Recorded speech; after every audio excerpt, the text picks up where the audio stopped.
Não se luta por aumentos salariais, pede-se um crédito ao consumo. Não há direito à reforma, paga-se um seguro. A lógica é a da transformação de um direito individual num crédito individual. Isto envolve um projeto político que ocupa todo o século XX, embora tenha surgido de modo mais recente e visível, através de Reagan e de Thatcher. Trata-se, como disse, da transformação das pessoas em capital humano. Significa isto que uma pessoa é um fragmento de capital e que deve investir na sua formação, na sua saúde, na sua reforma. É uma lógica completamente diferente da lógica que conhecemos nos tempos do grande encerramento, expressão de Michel Foucault, nas fábricas, nas escolas e noutros espaços fechados, para passarmos para o grande endividamento. Enquanto os direitos sociais são uma conquista coletiva da luta dos trabalhadores, hoje o endividamento está presente individualmente, desde que se nasce e até depois da morte. É uma herança que deixamos. Trata-se de uma nova forma de controle social. Porquê? Porque esta individualização arrasta consigo a despolitização, fazendo de cada pessoa um pequeno proprietário da casa, do carro, dos bens de consumo. E sozinhos somos mais fracos, fragmentados, isolados. Sem organização não há luta. Perde-se o sentido do coletivo no salve-se quem puder. Somos desapossados do nosso poder cidadão. A finança não é o lado perverso da economia, mas é o seu centro nevrálgico. E é hoje a finança que gera expectativas e as necessidades das pessoas tornadas capital, assim como a distribuição da riqueza. E é por isso que demasiadas vezes se ignora que o seu funcionamento interessa ao Estado e à economia dos mais fortes e que faz parte de um projeto político sistemático que avança com pouca resistência organizada. É esta uma das patologias das democracias atuais, o facto do indivíduo ter que ser mais produtivo e o mais investido possível no mercado. A vida estreitou-se, a pessoa foi invadida pelo modo de funcionamento dos mercados financeiros. A exigência de rentabilidade parasitou todos os domínios da sociedade. A pessoa entrou numa era de hiperfuncionamento. Vivemos sob pressão, na urgência por vezes próxima da histeria. A urgência, que por tradição estava ligada ao universo da saúde, do trabalho, da saúde, do exército e da segurança, ganhou agora o espaço do trabalho e de toda a vida cotidiana. Entre o que é urgente e o que é importante, a confusão é imensa. A reflexão, o convívio, o tempo para nós e para os outros desapareceu. Tudo é quantificado. Estamos a viver uma brutal campanha de despolitização da vida pública. Quando os eleitos assustam os povos e os querem unidos na servidão, chamando tumulto a qualquer legítimo protesto. E é curioso que, por falta de grandes lutas, qualquer manifestação, por mais inorgânica que seja, é reprimida, abusada, escalpelizada pelos média, numa desproporção de forças que se torna ridícula.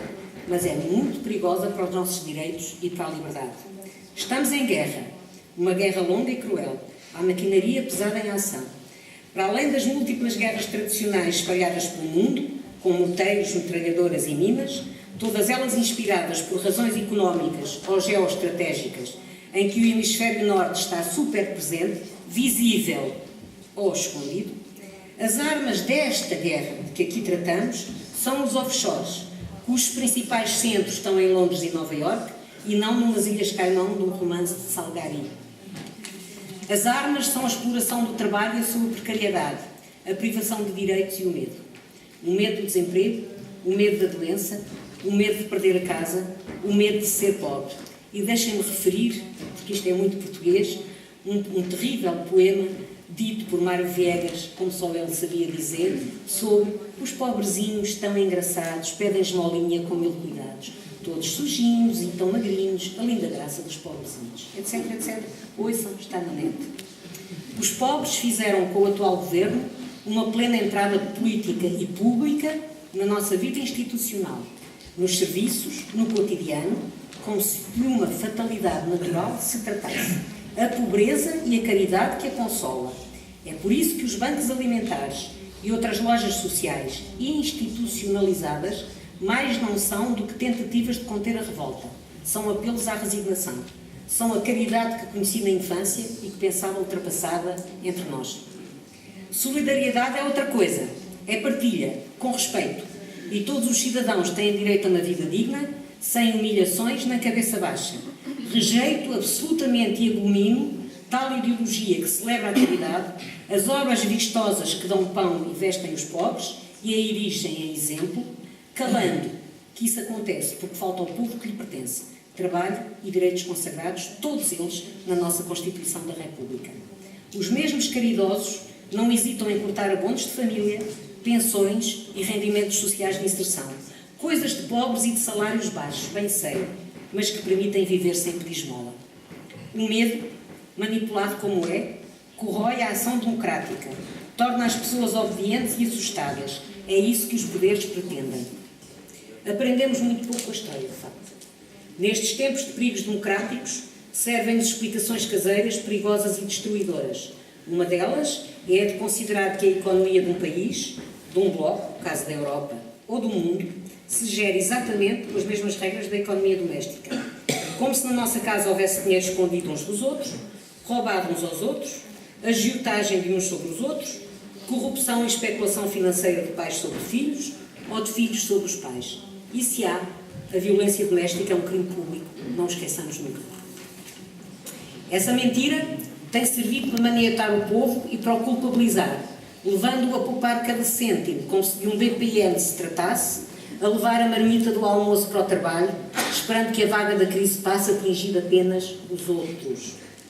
Vivemos tempos em que a comunicação social contribui para o ruído que nos aliena e nos esmaga, em que os prós e prós são cada vez mais portadores de passado e matam a esperança.